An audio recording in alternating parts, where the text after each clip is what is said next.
S Verma electric current in conductors का numerical 20. Find the value of I1 divide by I2 in figure. If A part में कहा है कि R is equal to 0.1 ohm, B part में कहा है R is equal to 1 ohm और C में कहा है कि R is equal to 10 ohm. Note from your answer that in order to get more current from the combination of two batteries, they should be joined in parallel if the external resistance is small, and in series if the external resistance is large as compared to the internal resistance.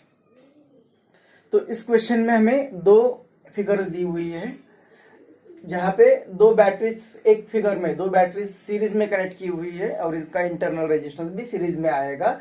ये combination external resistance के across होगा. तो जो effective cell जो current flow करेगा वो I1 रहेगा. दूसरे फिगर में दोनों सेल्स जिनका EMF सेम होगा वो पैरेलल में कनेक्ट किए हुए हैं और यहां से इस सिस्टम से जो करंट आएगा वो करंट I2 रहेगा. तो पहले पार्ट में हमें कहा है कि find I1 divide by I2, मतलब यहाँ पे जो करंट मिलेगा और यहाँ पे जो करंट मिलेगा दोनों का रेशो लेना है. अलग अलग तीन कंडीशन के लिए जो एक्सटर्नल रेजिस्टर जो होगा इनकी तीन अलग अलग वैल्यूज दी हुई है. उसके लिए हमें एक रेशो फाइंड करना है और इस रेशो से हमें एक कंक्लूजन निकालना है जो क्वेश्चन का पार्ट होगा. तो वो बाद में डिस्कस करेंगे. पहले हमें तीन कंडीशन के लिए I1 अपॉन I2 फाइंड करना पड़ेगा. तो ये जो पहली फिगर है इसमें पॉजिटिव नेगेटिव मतलब सेल कॉम्बिनेशन जो होगा वो एक दूसरे को असिस्ट करेगा. इसका मतलब यहाँ पे टोटल EMF ऐड होगा, सम होगी उनकी. तो ये जो फिगर है ये फिगर बनेगी इसका EMF प्लस इसका EMF, तो एक इक्विवेलेंट EMF मिलेगा हमें 6 + 6 12 ओम का, 12 वोल्ट का.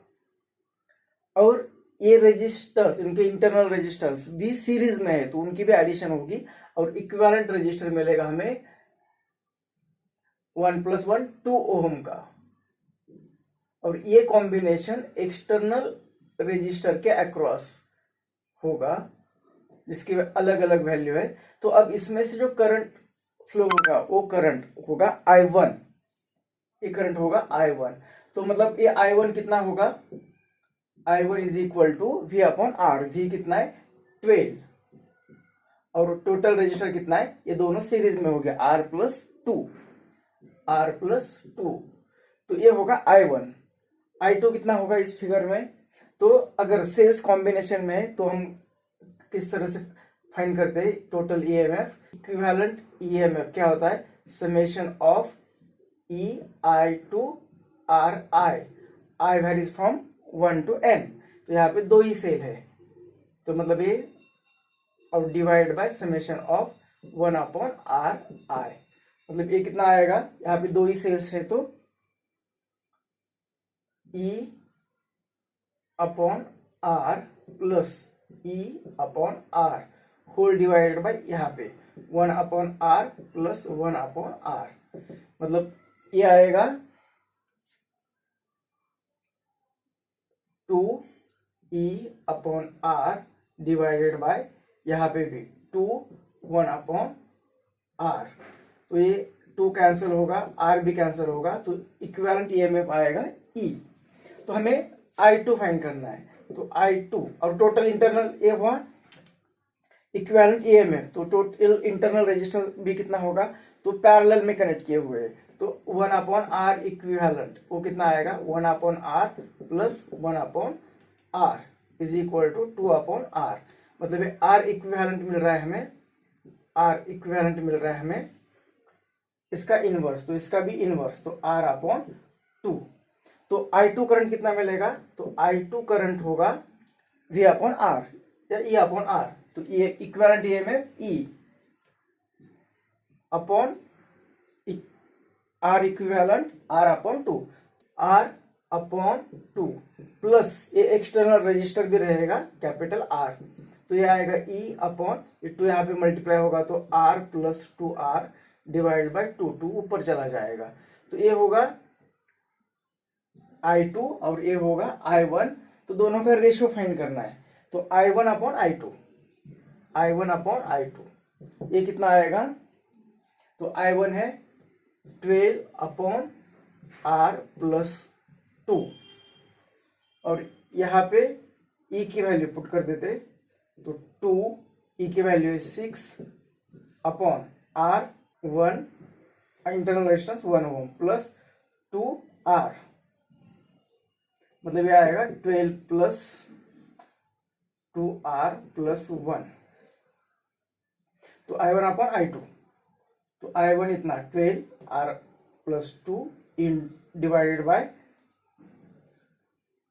I2 की वैल्यू ये डिवाइडेड बाय मतलब एक inverse of multiplication into 2R plus 1 upon 12 ये 12 कैंसिल होगा और हमें इंटरनल रेजिस्टेंस मिल रहा है I1 अपॉन I2 मिल रहा है 2R plus 1 divided by R plus 2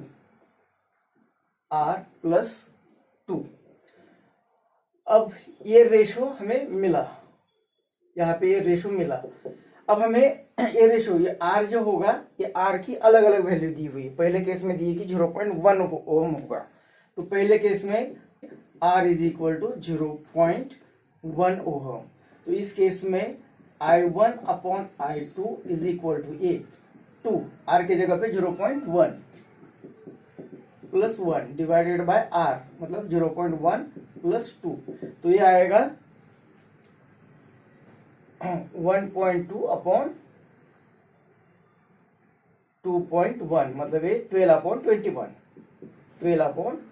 21 तो ये रेशो आएगा I1 अपॉन I2 का I1 अपॉन I2 इज तो ये डिवीजन करेंगे तो ये वैल्यू आएगी 0.57 तो ये एक पार्ट हुआ पहला पार्ट। अब R की वैल्यू हमें दी हुई सेकेंड पार्ट में 1 ओहम तो ये 1 ओहम रहेगा तो 2 1 जा 2 प्लस 1 3 डिवाइड बाय ये 1 दिया है तो ये 3 मतलब इस केस में R आ गया 1 और थर्ड केस में R की वैल्यू दी है 10 ओहम तो ये 10 होगा तो ये 20 plus 1 21 I1 upon I2 is equal to I1 upon I2 20 plus 1 21 upon 12 उसका डिवीजन करेंगे तो ये आ रहा है 1.75 तो तीनों केस के लिए हमने I1 अपॉन I2 फाइंड किया हुआ है और इनके आंसर यहाँ पे ये 1 से कम है ये 1 और ये 1 से ज्यादा तो हमें क्वेश्चन में कहा है कि जब और R की जो वैल्यू दी हुई है यहाँ पे 0.1 मतलब सबसे स्मॉल यहाँ पे 1 दी हुई है और यहाँ पे ज्यादा दी हुई है तो रेजिस्टेंस स्मॉल और ये लार्ज होगा। तो क्वेश्चन में कहा है कि अगर इस यहाँ पे I1 जब स्मॉल रहेगा जब रेजिस्टेंस स्मॉल रहेगा तो I1 मिल रहा है 1.2 और I2 मिल रहा है 2.1 मतलब I2 लार्जर है। I2 लार्जर का मतलब ये I2 करंट कब का है जब हमने इसे पैरेलल में कनेक्ट किया हुआ है। तो रेजिस्टेंस जब स्मॉल रहेगा तो करंट हमें ज्यादा कब मिल रहा है I2 में तो पैरेलल कॉम्बिनेशन में। तो यही क्वेश्चन में कहा है कि when resistance is small then combination of cell should be in parallel. और यहाँ पे देखेंगे अगर रेजिस्टेंस यहाँ पे 10 ओम के लिए है और यहाँ पे 10 ओम है तो अगर रेजिस्टेंस ज्यादा होगा तो यहाँ पे देखेंगे तो I1 ज्यादा है। I1 ज्यादा मतलब I1 क्या है cells are connected in series combination तो एक्सटर्नल रेजिस्टेंस जब ज्यादा होगा लार्जर होगा तो cell combination should be in series combination और रेजिस्टेंस जब टू गेट लार्जर करंट और जब एक्सटर्नल रेजिस्टेंस स्मॉल होगा तो सेल का कनेक्शन ज्यादा करंट के लिए वो पैरेलल में होना चाहिए। यही क्वेश्चन में लास्ट में थ्योरेटिकल बात दी हुई है।